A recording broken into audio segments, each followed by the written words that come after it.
Hello friends, welcome to my YouTube channel Kiwis kitchen. ఈరోజు నేను ఈ వీడియోలో పెసరపప్పుతో దోశ ఎలా చేయాలో చూపిస్తున్నాను.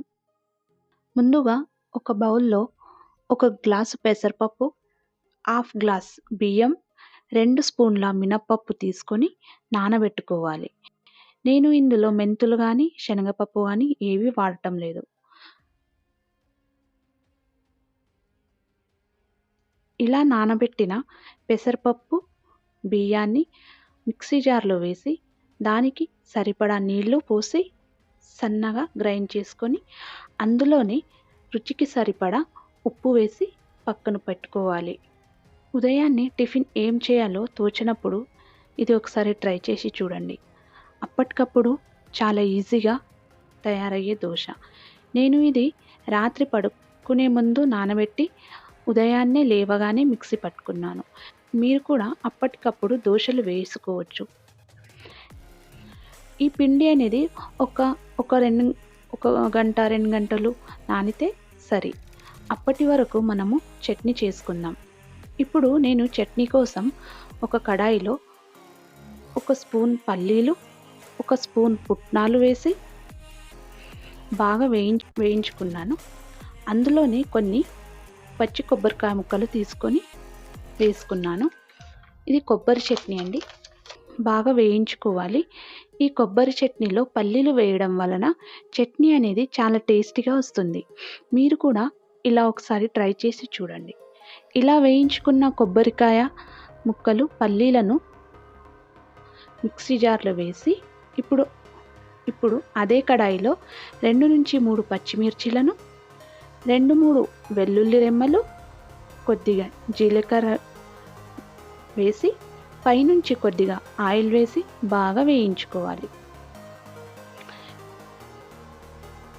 ఇలా వేయించుకున్న మిర్చీలను కూడా అదే మిక్సీ జార్లో వేసి ఒక 2 టీ గ్లాసుల వాటర్ పోసి మన రుచికి సరిపడా ఉప్పు వేసి గ్రైండ్ చేసుకోవాలి.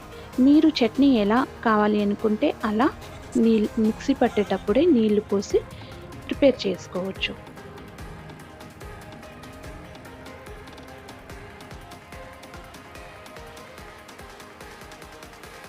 ఇప్పుడు అదే కడాయిలో తాలింపు కోసం 1 టేబుల్ స్పూన్ల ఆయిల్ వేసి కొద్దిగా ఆవాలు, జీలకర్ర, కరివేపాకు, కొద్దిగా మినప్పప్పు, 1 లేదా 2 ఎండుమిర్చీలను వేసి ముందుగానే గ్రైండ్ చేసుకున్న చట్నీలలో ఈ తాలింపు వేసుకొని బాగా కలుపుకోవాలి.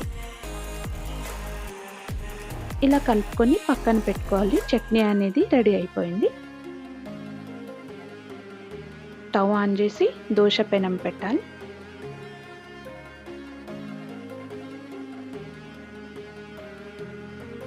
పెనం అనేది కొద్దిగా హీట్ అయ్యాక ముందుగానే మనం గ్రైండ్ చేసి పెట్టుకున్న పిండిని పెనం మీద వేసి మెల్లగా తిప్పుతూ దోశని ప్రిపేర్ చేసుకోవాలి.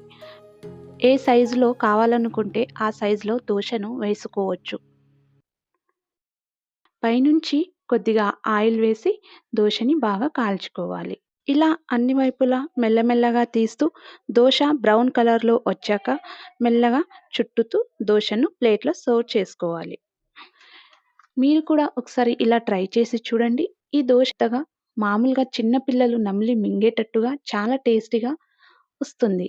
ఇలా పెసరపప్పుతో ఒకసారి మీరు కూడా ట్రై చేసి చూడండి. మీకు ఈ వీడియో నచ్చినట్లయితే లైక్, షేర్, సబ్స్క్రైబ్ చేయండి. Thanks for watching.